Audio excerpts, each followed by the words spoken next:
People will say that we failed because we didn't reach that goal of 15% this year in the city. Politically, it'd be easy for me to just say, all right, go out and arrest everybody and make everybody feel safer. But they're not going to be safer because we've been there before. This, for me, has never been about my political career. This is about Baltimore. This is about me building systems that will save lives so that young boys and girls don't have to live through what I lived through.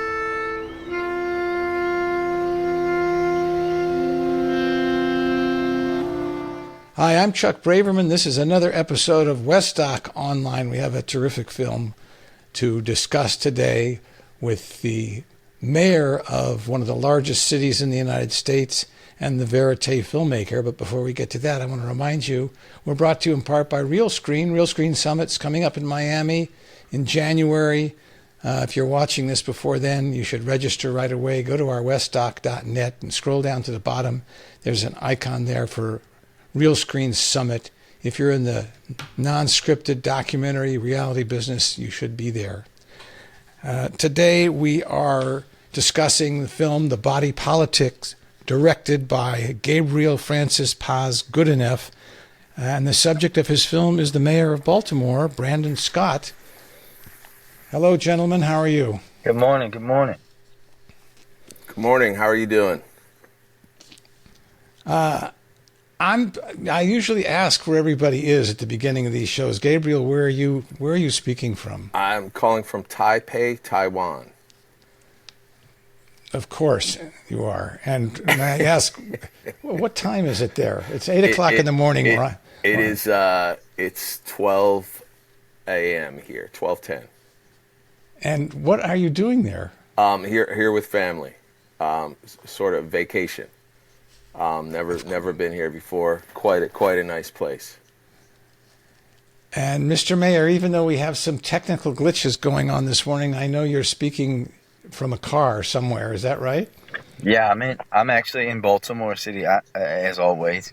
I'm in Baltimore Peninsula. We just had the grand opening of the flagship Under Armour retail store, which is I'm in the parking lot of right now. Were you able to get some shoes or some T-shirts or something? Were they having a sale? My shoes ready. They knew what I wanted, so they had it pulled aside. So I was able to do the whole ceremony and go grab my stuff that was behind the counter and come talk to you all. We really appreciate you taking the time. So this film is a classic cinema verite film. Fly on the wall, a year in the life, behind the scenes of the city of Baltimore and the new youngest mayor, I think, in the history of the city of Baltimore, and one of the youngest mayors in the country. And it's a city that's been overwhelmed by violence and murder. And Gabriel, you want to tell us a little bit about how you got into this story and why you spent how much time filming this? Yeah, well, today, it's almost right around the anniversary of about 5 years with the film. We spent a little bit more than a year filming. I'm a Baltimorean, very proudly Baltimorean, and this is my home. And sadly, for the majority of my life, the epidemic affecting us has been violence, specifically gun violence. I made a living for a long time holding a camera on my right shoulder, specifically, as you said, handheld verite cinematography. That's the thing that I love.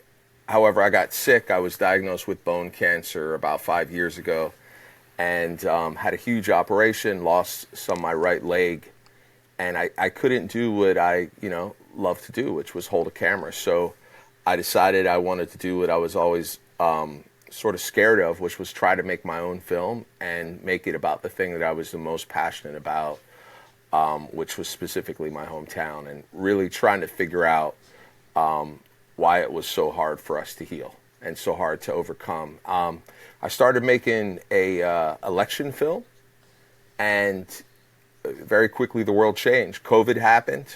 We sort of wondered if we should keep going, but we did. And then George Floyd was murdered. at around the time that George Floyd was murdered, we came to the conclusion that we needed to follow whoever won in this election into office, and that was Brandon. So we followed Brandon Scott in the film, specifically for his first year in office, as he attempts to do things differently in the city of Baltimore in terms of violence reduction. Mr. Mayor, did you have, or what hesitations did you have about allowing a camera to follow you around for a year? Well, it was easy for me. This isn't the first documentary that I've been in. Actually, John Benham, who worked and shot the movie alongside Gabe, actually followed me for another documentary about Baltimore. Ironically, that ended about 2 years before the Body Politic picks up, called Charm City. So it was easy. And obviously, most of my life is now captured on film. So that part was the easy part of the decision for me. My staff were a lot more apprehensive than I was. Were there times when you had to turn to Gabriel and said, turn off the camera, or please don't film this, or were there conflicts, or? No, I don't think there were necessarily conflicts. I mean, what's amazing to me about the film is some of the most vulnerable moments that aren't there, right? Like when a young man who I know is murdered outside my high school, Gabe and them were there, right? Like, I think that you know, they saw a lot, you know, and you see that in the film. Like, you see me going to the funeral of Dante Barksdale, someone who was like a brother to me, right? So I think that they were there when my grandmother passed. So I think the film captures a lot. Now, there are some things, you know, like my football and basketball prowess that didn't make it to the movie that I'm a little upset about. But other than that, I'm good. Why does Baltimore have a history of gun violence more than most other cities? Well, I think that, look, we know that gun violence is a American disease. But when you think about Baltimore, right, you cannot separate this disease of gun violence from all this other stuff. We're the birthplace of racial redlining, right? When you think about that, and you think about that purposeful disinvestment in neighborhoods, when you think about that and the industry leaving, when you think about the impact of the war on drugs, how Baltimore is located in this I-95 corridor, all of those factors come into play. Being the first city, quote unquote, in the South, come into play. And I think that if we're going to cure that disease, we have to acknowledge all of those factors instead of just trying to simply cure a disease that is extremely complicated with just one type of medicine. Let's take a look at the trailer.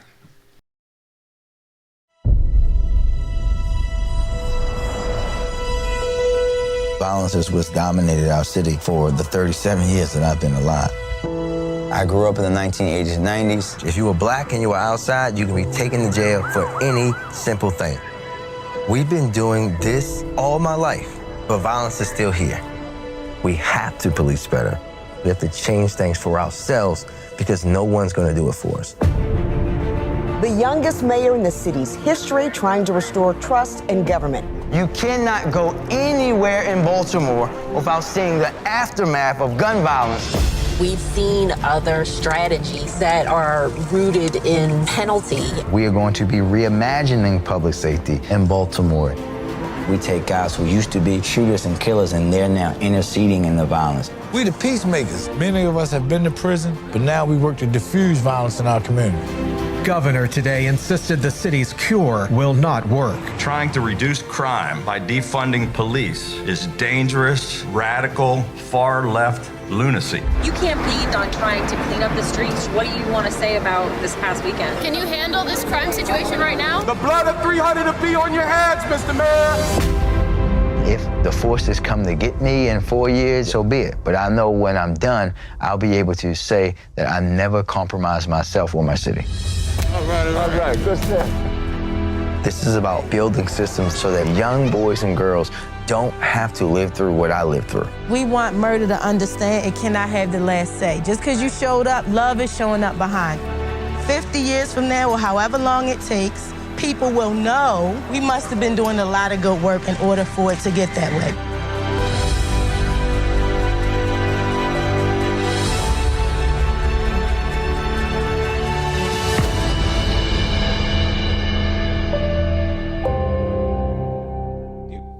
Do you want to tell us a little bit about your background? And I discovered when reading your bio that we both went to the same film school. Yeah. I went to the University of Southern California School of Cinema Television, which it was called back then.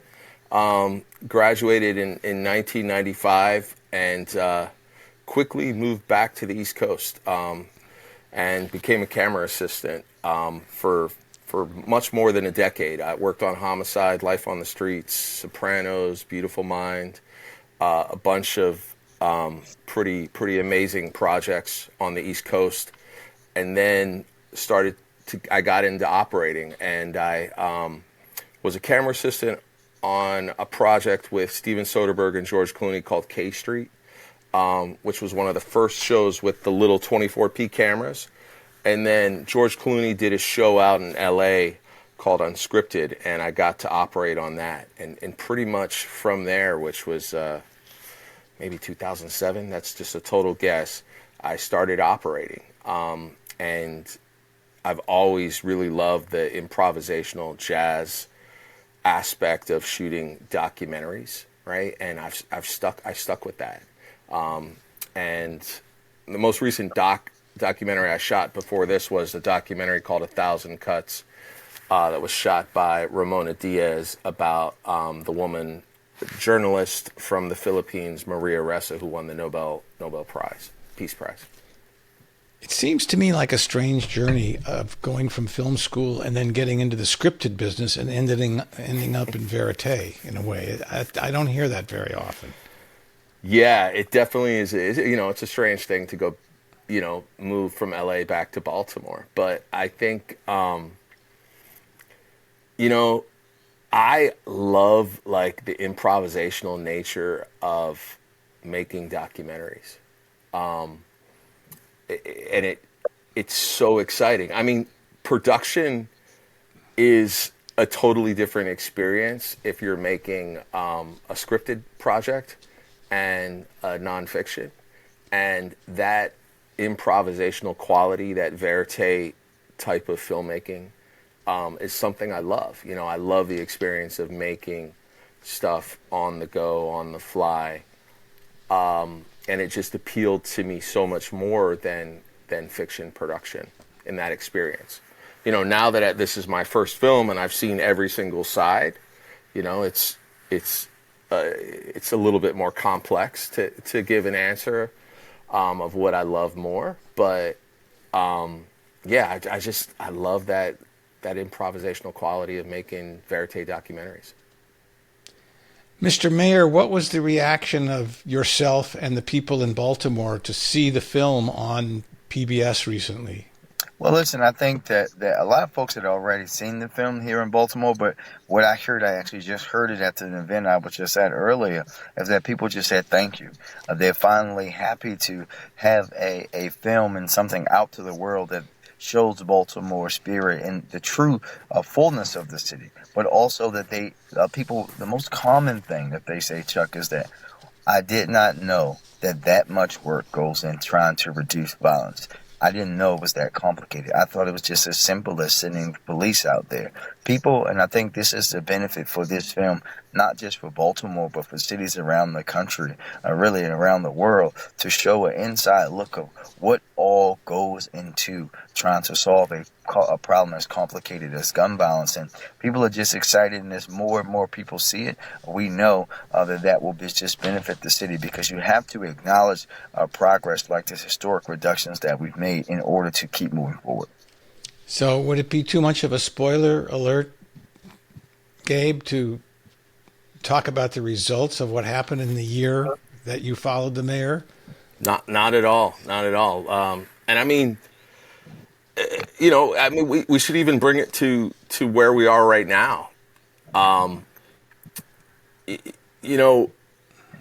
think the big challenge that we talk about in the film is how violence is a 400-year-old problem in the United States, and it's not something like any of these large systemic problems that can be changed with a snap of a finger.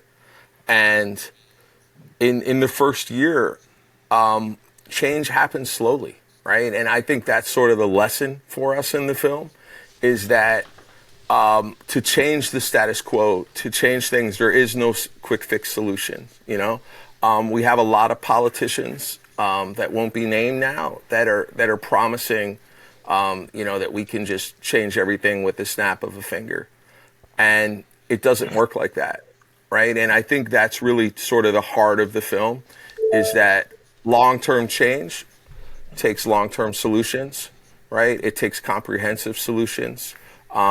It takes holistic solutions.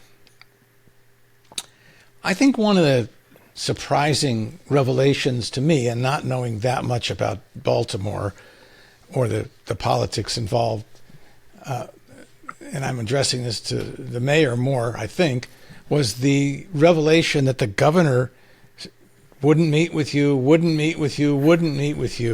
and how foolish it seemed. And then after he met with you, at least the clip that we saw of him at the press conference afterwards, how his tone seemed to change and how gracious he seemed to be. And I'm just wondering, was that playing politics, or you want to comment on that? No, that's exactly what it was with the former governor. The reality is that former Governor Hogan knew that the city of Baltimore didn't vote for him, and he knew for his right-wing political ambitions that the best thing for him to do politically would just be to poo-poo on Baltimore, blame everyone in Baltimore, blame the leadership, blame wokeness, blame Dems, all of these things, and never having to own up to the reality, Chuck, that this is the irony of all of that conversation, that even today, right, and now we have Governor Moore, we have a fantastic relationship. I think this is the key thing that folks miss. Even before the unrest around the death of Freddie Gray in 2015, violence was already spiking. It was his first year in office. The year before, in 2014, is the second lowest that Baltimore's ever had on record. But here, I think it's particularly important for your listeners and viewers to know is that most of the public safety agencies in the city of Baltimore work for the governor. Only the police department works directly for me. The jail is run by the state. Juvenile services is run by the state. Parole, probation, corrections, all run by the state, right? So when you have a governor who's constantly talking about like, oh, they have these violent repeat offenders and they have to do something with them, he's really talking to himself, because he's responsible for what happens after the police make the arrest. But if you have a media who, and this is where racism and things come into play, right? Even subconsciously, if you have a media who's not going to do the work of asking the deeper questions, who's going to ask the city's mayor, whether it's me or whoever the mayor is, like, why is it that this guy on probation was able to get out and commit this crime? When the question should have been asked to the governor. If you're any sense of a smart politician, you're going to know that, and you're going to play on that, and know that you can say whatever you want. No one's going to hold you accountable while you're out there running for U.S. Senator, which he failed to win, and do all these things by beating up on your state's most important jurisdiction, because you won't find a state, Chuck, that is thriving where the largest city isn't thriving. So it was a political move for him. I think it was a failed one, because, hey, he's gone and now violence is going down. When he was here, violence was going up. And I think folks have to understand how in particular, how close and connected city and state governments have to be in fighting public safety. And we have to stop, not just here in Baltimore, but around this country, throwing the full weight of public safety at the foot of mayors and police chiefs, because there's a whole list of other people who are elected and appointed, not to mention governors, obviously state's attorneys or district attorneys or wherever depending on where you are, but judges who are elected, all these other folks that you have to bring into the fray. But in our culture in this country, we solely throw it at the feet of the mayor and the police commissioner, when in many times they're the ones that are actually doing the work. It's the other parts of the system that are failing. Do you think the film, either of you could answer this, do you think the finished film, will have any effect on how things progress in Baltimore and other cities? Well, I hope so. I'll take that one first, Chuck. I hope so. I think that people in Baltimore now are starting to see and feel the change. But I think the power of the film is that you can take this film and you can replace me with any of my brother and sister mayors. It can be Justin Bibb in Cleveland. It can be Tashara Jones in St. Louis. It can be Quentin Lucas in Kansas City. And the beauty of this is that something that your viewers should know is that many of those mayors actually watched the film with me at the White House a few months ago. And then I am one of the co-chairs of Mayors Against Illegal Guns. And the next day, they were in Baltimore learning about the group violence reduction strategy, and we've been talking about and showing folks from Memphis and other places how to take this strategy that's worked in Baltimore and cities around the country and how we can grow it. That's the hope, is that we start to all operate in the same way. Let's switch back to the filmmaking for a second. Gabriel, you tell us a little bit about what was the size of the crew on a general basis, and what kind of camera were you shooting with, and how much footage did you shoot for the film? The crew was often just one or two people. Camera was two pretty old Sony FS7s with regular Canon lenses, Canon EF lenses. We shot an extraordinary amount of footage, over 700 hours, which took us about 18 months to edit. We had an election film, and then we had a first year in office film. So it took a long time. We sort of edited those two films, and it took a long time to turn those two films into one. It was a process, but, very run and gun, almost all lavalier mics, which I think is in many ways like the unsung hero of this type of filmmaking. Lav mics let your participant live their life while you're filming, and definitely, no overhead shotgun boom mics, just very, very run and gun. So we could do our best to not slow down or get in the way of anybody that we were filming. What was the process of figuring out, you were going to do the election initially, and then what about raising money to pay for the project and dealing with ITVS, which I know is part of this film, and PBS and so on and so forth? What was the process going? Was it an ongoing process, or did you have ITVS and money and budget behind you, or was it day by day? It was day by day. Often we were on the ropes, and it was just credit cards and debt. Debt of which we still very much have. ITVS is definitely a key partner in this entire experience, and so is public television. That's how I guess what I've noticed in making film, and specifically making this film, is you think it's the making of the film, the shooting and the editing, but it's really the getting people to see it that is the expensive thing, and the difficult and sometimes almost impossible thing. Right? So without PBS, it would be really hard for a large audience to see this film. And that's where the cost is. But no, the film was 100%. It was grants and credit cards and passion and people working for free. And I mean, still, even at this moment, as we're mounting an awards run and trying to get more and more people to see this film, everything is, it's been fiscal sponsorship and donations, all the usual suspects of how you raise money for a documentary film in modern America. Did this film qualify as entered in the Oscar race this year? We are qualified in the feature documentary category for the 97th Academy Awards. Can I ask? I usually ask, and sometimes I get a pretty good zip code idea, area of what the budget is on your film. The total budget, if you were to, per ITVS, the total budget is $762,350, which Can you be more exact? And I mean, that's probably an understatement. Yeah, because the thing is, when you think about, we've probably had 40 to 50 people on this film, off and on, over 5 years, and you try to divide, that and keep people, who have mortgages and other stuff, fed and all the other things that monetarily life takes. You know, it's pretty slim numbers. Myself as a director, I would say I have not gotten paid, you know, even though I guess technically you could look at the numbers and say I have, but it's mostly just been people working for little to nothing. What are you working on next?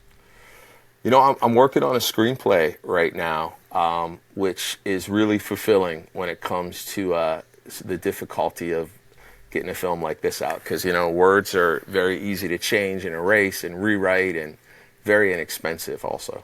What's that? I was going to ask, how did you address the 700 hours of footage? How do you approach, that's a better word, how did you approach the 700 hours?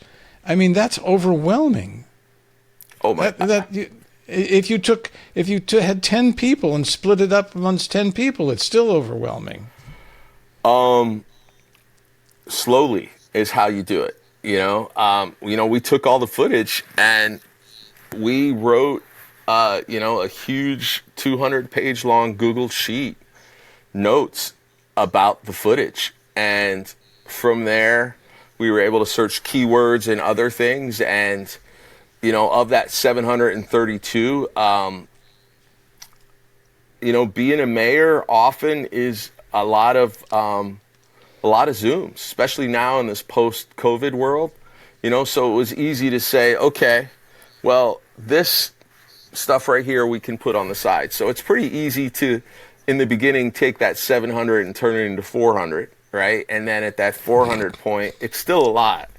But yeah, slowly is how you get through 732 hours. It's part of why it took us 18 months to edit this film, But me coming from production, and this is really the first time I truly got into post-production at this level, that's what happens when you let a camera person shoot a film and direct a film. He brings back 732 hours of film or whatever. And Mr. Mayor, what's in your future, if you could predict at all? My second term's in the future. Anything beyond that will come when it comes, Chuck. Well, I want to thank you both for spending the time at different parts of the world, and I really do appreciate it. And thanks for being on the program. Thank you. Thanks for having us.